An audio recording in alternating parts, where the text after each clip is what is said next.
মার্কিন president Donald Trump যুক্তরাষ্ট্রে প্রবেশে পূর্ণ ভ্রমণ নিষেধাজ্ঞার আওতায় আরও ৭টি দেশকে যুক্ত করেছেন। নতুন তালিকায় রয়েছে সিরিয়া সহ বুরকিনা ফাসো, মালি, নাইজার, দক্ষিণ সুদান, লাওস ও সিয়েরা লিওন। এছাড়া তালিকায় ফিলিস্তিনি পাসপোর্টধারী নাগরিকদেরও অন্তর্ভুক্ত করা হয়েছে। সংবাদ সংস্থা রয়টার্স জানায়, এই বর্ধিত নিষেধাজ্ঞা আগামী ১ জানুয়ারি থেকে কার্যকর হবে। এক্সট্রিম মশার কয়েল প্ল্যান্ট ফাইবার দিয়ে তৈরি, তাই সহজে ভাঙে না, সুগন্ধিযুক্ত ও নিরবিচ্ছিন্নভাবে জ্বলে। ডেঙ্গু, চিকুনগুনিয়া বাহি সহ যে কোনো মশার বিরুদ্ধে দেয় এক্সট্রিম সুরক্ষা। হোয়াইট হাউস এক বিবৃতিতে জানিয়েছে, জাতীয় নিরাপত্তা ও জননিরাপত্তা নিশ্চিত করতে যেসব দেশের নাগরিকদের স্ক্রিনিং, ভেটিং ও তথ্য আদান প্রদানে গুরুতর ও ধারাবাহিক ঘাটতি রয়েছে তাদের উপর প্রবেশ নিষেধাজ্ঞা আরও কঠোর করা হয়েছে।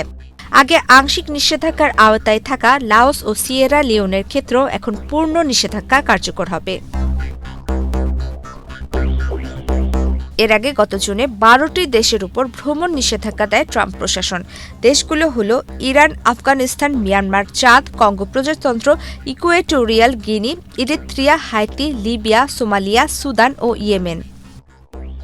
এই সিদ্ধান্ত এমন এক সময় এসেছে যখন গত নভেম্বরে সিরিয়ার প্রেসিডেন্ট আহমেদ আল শারার সঙ্গে বৈঠকের পর ট্রাম্প সিরিয়াকে সফল করতে সহযোগিতার অঙ্গীকার করেছিলেন।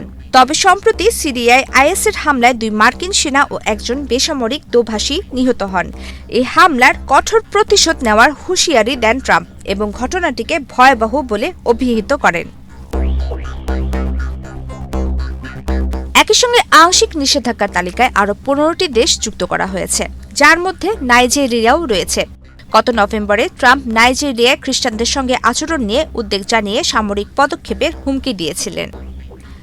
জানুয়ারিতে ক্ষমতায় ফেরার পর থেকে ট্রাম্প প্রশাসন কঠোর অভিবাসন নীতিতে এগোচ্ছে। সর্বশেষ এই সিদ্ধান্তকে ওয়াশিংটন ডিসিতে ন্যাশনাল গার্ড সদস্য হত্যাকাণ্ডের পর নেওয়া অভিবাসন কঠোরতার আরেকটি ধাপ হিসেবে দেখা হচ্ছে। প্রমিতি কিবরিয়া ইসলাম, বাংলাদেশ প্রতিদিন।